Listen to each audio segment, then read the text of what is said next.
Transmitiendo desde Nueva York para Estados Unidos y América Latina, esto es Filos Conecta.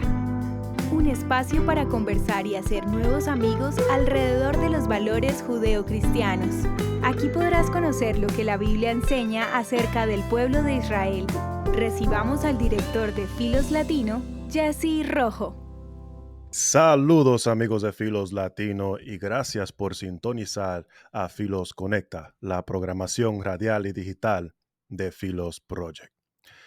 La terminología juega un papel importante en nuestra comprensión porque nos ayuda a comprender cuál es el mensaje principal de algún tema en particular.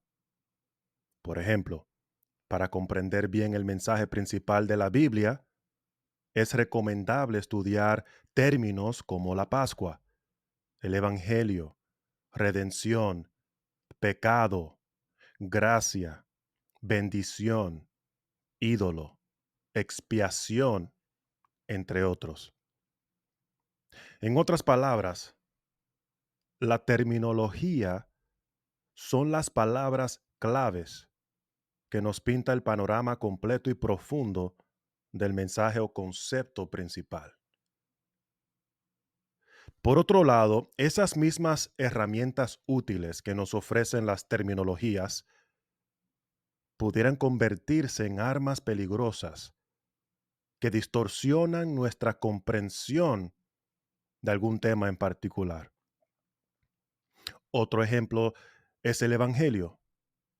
¿Cuántas personas a través de los años han distorsionado el mensaje del Evangelio porque no entendieron bien ciertos términos, como por ejemplo la gracia o las obras o la santificación o la perseverancia de los santos?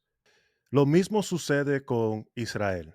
En el tema de Israel, en términos bíblicos o geopolíticos, hay términos sumamente importantes, palabras claves que necesitamos estudiar, entender bien en su contexto, para que podamos a la misma vez percatar, percibir, entender bien lo que está pasando en el día de hoy con Israel y con lo que se relaciona con la voluntad de Dios con Israel. Y hay muchos términos que pudiéramos cubrir, pero no hay un término más importante y más fundamental que la palabra sionismo. Una palabra que para algunos es desconocido, tal vez, en el mejor de los casos, para otros es polémico, es controversial. Y lo entienden como, pudiéramos decir, racismo, pero tal vez otros, y más en América Latina, lo ven como colonialismo. ¿Y qué es? ¿Qué es el sionismo? ¿Es una manifestación política colonialista o es algo más? ¿Una realidad bíblica? Yo le quiero definir aquí el sionismo de acuerdo a la Biblia cronológica de estudio. De acuerdo a la Biblia cronológica de estudio, el sionismo es un movimiento judío de liberación nacional que revivió a una comunidad perseguida y atormentada mediante la edificación de un hogar judío en la tierra prometida tras casi 2000 años de dispersión. Entonces, de acuerdo a la Biblia cronológica de estudio, el sionismo tiene varios conceptos amarrados a este término. El sionismo es un movimiento judío de liberación, liberación nacional particularmente, que ha revivido a una comunidad perseguida y atormentada mediante la edificación de un hogar judío en la tierra prometida. Entonces el sionismo es ambas cosas aquí. Es un movimiento y un hogar para un pueblo que ha sido perseguido, ha sido atormentado por casi 2000 años. ¿Y qué es lo que creen estos sionistas? Por supuesto, estoy dando un término más secular. Vamos a entrar en la segunda parte de este programa en el término sionismo en las escrituras, en la Biblia, pero aquí en cuestión de su manifestación moderna, política, esta es la definición que dan la mayoría de las personas. Y este sionismo que impulsó un movimiento de liberación para los judíos para regresar a su tierra prometida, empezó a finales del siglo XIX. ¿Y qué es lo que creen estos sionistas? Aquí tenemos por lo menos tres aspectos de esa creencia. En primer lugar, que los judíos son un pueblo, no solo una comunidad de fe. Importante, porque para nosotros los cristianos estamos mayormente acostumbrados a juzgar a los judíos a través de lentes religiosos nada más. Y los judíos sí son una religión, ¿verdad? Cuando hablamos de judío, nos referimos a una religión, pero también nos referimos a un pueblo cultural, étnico, con historia, con un hogar, ¿verdad? Entonces, los judíos no son solamente una comunidad de fe, también son un pueblo, el pueblo judío, la nación de Israel. En segundo lugar, también creen que los judíos tienen vínculos con una patria en particular, la tierra de Israel. Y que, en tercer lugar, los judíos tienen, como todo otro pueblo, el derecho a establecerse en un estado en esa patria, el Estado de Israel. Sencillamente, esa es la definición del sionismo moderno. Ahora, desempaquemos eso un poco, estudiando su contexto histórico, porque a mí me parece irónico cuando uno estudia la historia del desarrollo del sionismo moderno político, que uno lo pudiera interpretar como colonialismo, cuando es todo lo contrario. El sionismo en realidad fue una respuesta al colonialismo, una respuesta a la persecución, una respuesta a la discriminación, a la judeofobia, al antisemitismo. Esto se puede entender a cabalidad con una historia muy importante de un soldado francés que existió a mediados del siglo XIX. Y durante esta época se percató algo que no se había visto antes. El antisemitismo es un odio antiguo, así se describe, es un odio viejo. Y es un odio que se ha dirigido específicamente al pueblo judío por su religión, por su manera de ser, por su apariencia, por no querer cambiar su manera de ser, por ser diferentes. Como el ejemplo más simbólico que tenemos es Amán en el libro de Esther, cuando él le dice al rey de Persa que no le conviene mantener a los judíos vivos. ¿Por qué? Porque ellos viven de acuerdo a otra ley, no de acuerdo a la ley tuya, oh rey de Persa. ¿Verdad? Estoy parafraseando, por supuesto. El odio que Amán manifestó hacia los judíos eran particularmente porque eran diferentes. Pero ahora el odio que se percibió en el caso de Alfredo Dreyfus, popularmente conocida como el asunto Dreyfus, The Dreyfus Affair, le dicen en inglés, por cierto, es que había una manifestación nueva de este judeofobia, antisemitismo, que ha perseguido al pueblo judío por todos estos milenios.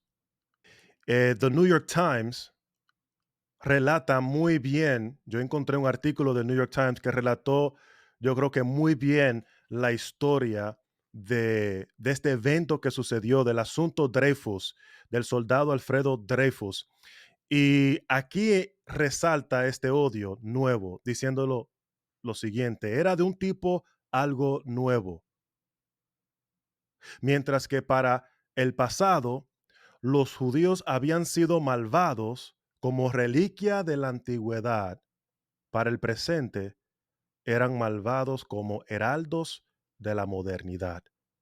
Antes, la resistencia de los judíos al cambio era una señal de su iniquidad. Ahora su apetito por el cambio era la señal. Cuanto más ansiosamente intentaba un judío escapar del judaísmo, más judío se rebelaba. Cierro cita. ¿Qué estaba diciendo aquí? Está hablando del caso Dreyfus. Este señor era un soldado francés, pero también era de origen judío. Y a pesar de ser 100% francés, sirviendo en las Fuerzas Armadas, él fue falsamente acusado de espionaje. Y este evento fue tan escandaloso que estaba a punto de dividir el país. Estaba a punto de dividir a Francia, porque la misma integridad de la institución del gobierno francés estaba siendo cuestionada. Y por supuesto, las consecuencias del espionaje bastante fuerte. Aquí tenemos una descripción de cuál fue la condenación de Dreyfus después de todo. Cito, dice, de la noche a la mañana se convirtió en el hombre más despreciado del país al que adoraba. Fue arrancado de su esposa e hijos y enviado a pudrirse en una pequeña y desolada isla llamada la Isla del Diablo, localizada en el Atlántico. Una prisión alterada para impedirle ver el océano que lo rodeaba. Este señor que sirvió en las Fuerzas Armadas, que sirvió eh, eh, de manera intencional y de mucho valor, demostrando lealtad y amor hacia su patria. Inclusive hasta The New York Times pudo reconocer ese aspecto. Y para aquellos que no conocen, The New York Times es uno de los periódicos más prominentes de Estados Unidos. Por eso que pensé muy útil utilizar este ejemplo. Era una persona honrado y respetado como soldado de Francia, hasta dispuesto a dar su vida por su nación. Y aquí, por el hecho de ser judío, unos cuantos antijudíos o judeofóbicos falsamente le achacaron a él un asunto de espionaje que realmente él no tuvo nada que ver. Bueno, después de servir 7 años en esta isla, él fue exonerado por el Estado y puesto de nuevo en su posición de soldado y honrado de nuevo. ¿Por qué? Porque se salió la verdad.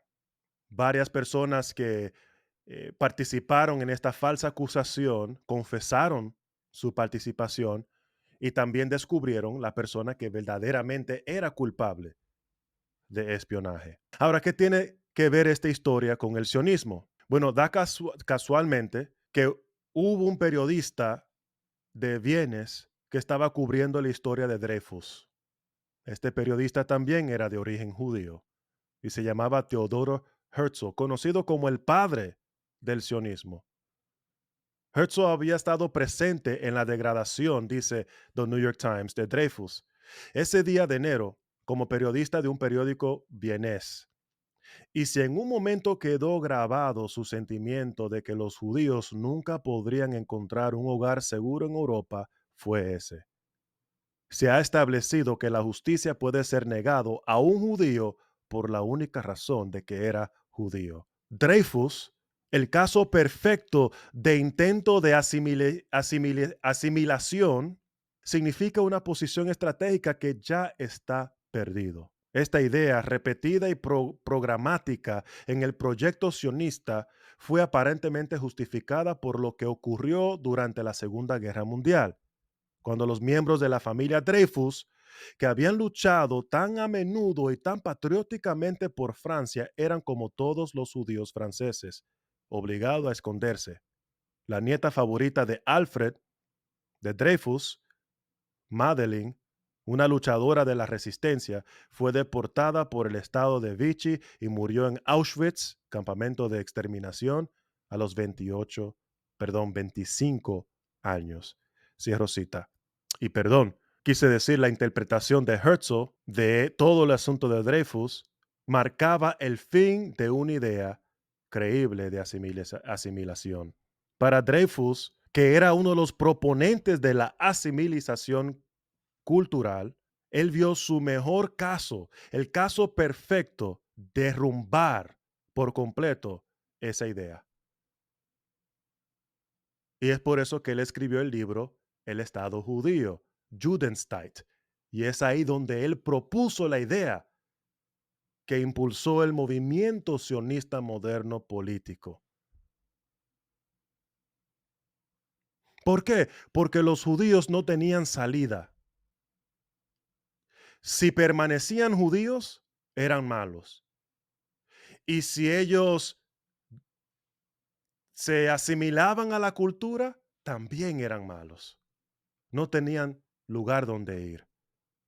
En la izquierda no lo querían más en sus estados, en sus países, y en la derecha tampoco quieren que vayan a su patria. Entonces, ¿qué pueden hacer los judíos en dicha circunstancia? Defenderse, buscar la manera de organizarse para defenderse. Y da la casualidad que ellos ya tenían un hogar seguro, un hogar histórico que ellos pueden empezar esta patria. Un hogar que, por cierto, no fue que ellos abandonaron, sino que se les fue arrancado de su posesión, expulsado por el Imperio Romano en el año 135 después de Cristo.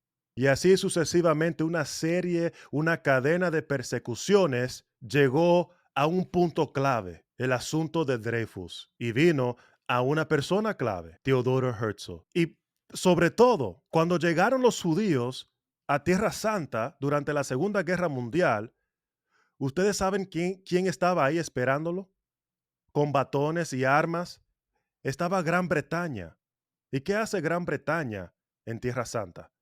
¿Qué hace los británicos que no tienen ninguna historia en esa tierra? ¿Qué hacen ellos ahí? Bueno, da la casualidad que después de la Primera Guerra Mundial, el Imperio Otomán cayó porque se alió a Alemania y fracasó. Y por cierto, ya estaba en una situación muy delicada económicamente hablando. Estaba en bancarrota todo el imperio. Muchísima gente se le estaban yendo. Inclusive América Latina recibió a muchas personas en esa época con pasaporte turcos que salieron por la circunstancia económica que estaba y tal vez por la desesperación tomó esa mala decisión de unirse a Alemania y fracasó y se derrumbó. Y las ligas de las naciones colocaron en el Medio Oriente a Francia y a Gran Bretaña, donde hicieron un trato bastante corrupto entre los dos, tratando de dividir las tierras por intereses políticos, económicos, no tomando en cuenta los derechos de las personas locales, de los árabes y, por cierto, los judíos. Entonces aquí está literalmente el imperio colonialista más grande en toda la historia de la humanidad, Gran Bretaña, asentada en Tierra Santa. Y ellos no recibieron a los judíos con rosas, los recibieron con armas, porque a pesar de que en una declaración, la declaración de Balfour, habían expresado su compromiso a ayudar a crear un Estado judío, la realidad es que ellos no cumplieron esa promesa. Y ellos pusieron a los judíos y a los árabes a pelearse el uno con el otro, prohibiéndole a los árabes a tener conexión o relación con los judíos, a venderle tierra y prohibiendo a los judíos refugiados que estaban huyendo de Europa porque por la Segunda Guerra Mundial, por los campos de exterminios, negándole migración a Tierra Santa, donde tienen 4.000 años de historia y los británicos no tienen absolutamente ninguna justificación por estar ahí. Pero de toda forma, los judíos llegaron a entrar. De toda forma, declararon su independencia. En el mismo día que ellos declararon independencia, fue el mismo día que el último soldado británico salió de Tierra Santa. Y es por eso que yo digo que es irónico que algunos puedan pensar que el sionismo pueda asemejarse al colonialismo cuando realmente el sionismo implicó el fin del colonialismo. Así que hermanos, vamos a dejarlo ahí. No me dio tiempo entrar en el aspecto bíblico realmente, pero tal vez vamos a aprovechar en otra ocasión. Pero yo creo que era importante de toda forma entender el aspecto cultural, histórico detrás de esta palabra sionismo, que a última instancia es un movimiento de liberación. Y bueno, voy a terminar por lo menos con un pasaje le voy a compartir. No lo voy a dejar en blanco. Todavía tengo unos minutos más, porque es importante ver que el sionismo, obvio, es un movimiento moderno político con fundamentos bíblicos. Los eruditos de la Biblia reconocen razones prácticas por el cual David pudo haber elegido a Sión, el monte Sión en Jerusalén, como el lugar para establecer su gobierno, el lugar para establecer el templo de Dios, el lugar para establecer la capital de Israel. Porque es de ahí donde surge la palabra sionismo, de la palabra Sión, que está en la Biblia y que radica en Jerusalén. Y mayormente hay varias razones por el cual los eruditos bíblicos han concluido por qué David eligió este lugar. En primero, porque Jerusalén tenía un sistema de defensa natural, ¿verdad? Era un monte rodeado de valles. Y cualquiera que ha ido a Jerusalén puede ver el monte de los olivos por un lado, puede ver el valle de Kidrón por otro lado. O sea, puede ver casi todo a su alrededor. Jerusalén también tenía un suministro continuo de agua dulce. Y Jerusalén era políticamente neutral, estaba ubicada en el centro, pero hay, mis hermanos, una cuarta razón, una razón divina, una razón muy importante.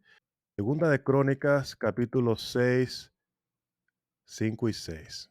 Y mira lo que dice, lo que le dice Dios al pueblo de Israel, y con esto terminamos.